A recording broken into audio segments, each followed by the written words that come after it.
بسم اللہ الرحمن الرحیم اللہم صلی وسلم دائما ابدا علی حبیبک خیر الخلق کلہم۔ قضا نمازیں کیسے پڑھیں؟ اگر کسی کی بہت زیادہ نمازیں قضا ہو گئی ہیں، اب وہ نمازیں پڑھنا چاہتا ہے تو نمازوں کو قضا کرنے کا آسان طریقہ کیا ہے؟ اس مسئلہ کو بڑی توجہ سے سننے کی ضرورت ہے۔ امید ہے اسے سن کر آپ کو اور مجھے بہت زیادہ فائدہ حاصل ہوگا۔ سب سے پہلے یہ سماعت فرمائیں، جس نے کبھی نماز نہ پڑھی ہو، اب اسے توفیق نصیب ہو رہی ہے، وہ ان قضا نمازوں کو پڑھنا چاہتا ہے تو جب سے وہ بالغ ہوا ہے اس وقت سے نمازوں کا حساب لگائے۔ جتنے سالوں کی نمازیں قضا ہیں وہ انہیں ادا کرنا چاہتا ہے، لیکن اسے تاریخ بلوغت یاد نہیں، یعنی اسے معلوم نہیں کہ وہ کب بالغ ہوا تھا۔ فقہائے کرام اس حوالے سے فرماتے ہیں کہ احتیاط اسی میں ہے، اگر عورت ہے تو پھر 9 سال سے، اگر مرد ہے تو 12 سال سے بلوغت کا حساب لگائے، پھر اسی حساب سے جتنے سالوں کی نمازیں قضا ہیں ان تمام نمازوں کو ادا کرے۔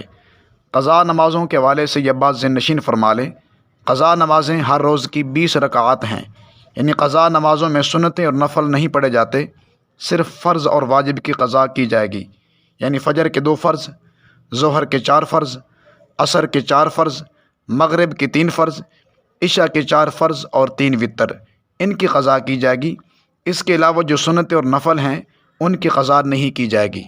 قضا نماز کی نیت کیسے کریں گے؟ یاد رکھیے، نیت دل کے پختہ ارادہ کو کہتے ہیں۔ اگر زبان سے کہنا چاہیں تو اس طرح کہہ سکتے ہیں، میں نیت کرتا ہوں سب سے پہلے قضا ہونے والی نماز فجر کی، واسطے اللہ تعالیٰ کے، مخانہ کعبہ شریف کو، اللہ اکبر۔ اور ایسے ہی ظہر کی نماز میں نیت کریں گے، یعنی سب سے پہلے قضا ہونے والی نماز ظہر کی نیت کرتا ہوں، سب سے پہلے قضا ہونے والی نماز عصر کی نیت کرتا ہوں، سب سے پہلے قضا ہونے والی نماز مغرب کی نیت کرتا ہوں، سب سے پہلے قضا ہونے والی نماز عشاء کی نیت کرتا ہوں، سب سے پہلے قضا ہونے والے وتروں کی نیت کرتا ہوں۔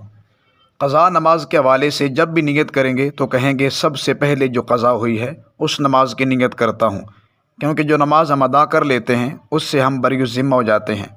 اس کے بعد جو نماز ہوتی ہے وہی ہماری سب سے پہلے قضا ہونے والی نماز ہوتی ہے، کیونکہ پہلی جو قضا تھی وہ ہم ادا کر چکے ہیں، اس سے ہم بری الذمہ ہو چکے ہیں، اس کے بعد والی پہلی قضا نماز شمار ہوگی۔ اس طریقے سے ہم قضا نمازیں ادا کر سکتے ہیں۔ اور یاد رکھیے، قضا نمازوں کے ساتھ ساتھ توبہ کرنا بھی ضروری ہے، کیونکہ نمازیں قضا کرنا گناہ ہے اور گناہ سے توبہ کرنا لازمی ہوتا ہے۔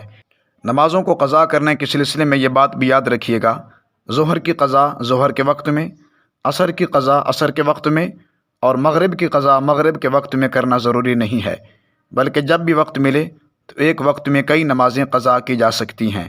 بہتر یہ ہے ایک دن میں اگر کوئی ایک نماز رہ جائے تو اسی دن کی عشاء کی نماز کے ساتھ ہی رہ جانے والی نماز کی قضا کر لیں، کیا پتہ صبح نئی زندگی نصیب ہو یا نہ ہو۔ اللہ تعالیٰ کی بارگاہ میں دعا ہے رب کریم ہمیں شریعت مطہرہ کو سمجھ کر عمل پیرا ہونے کی توفیق نصیب فرمائے۔ السلام علیکم۔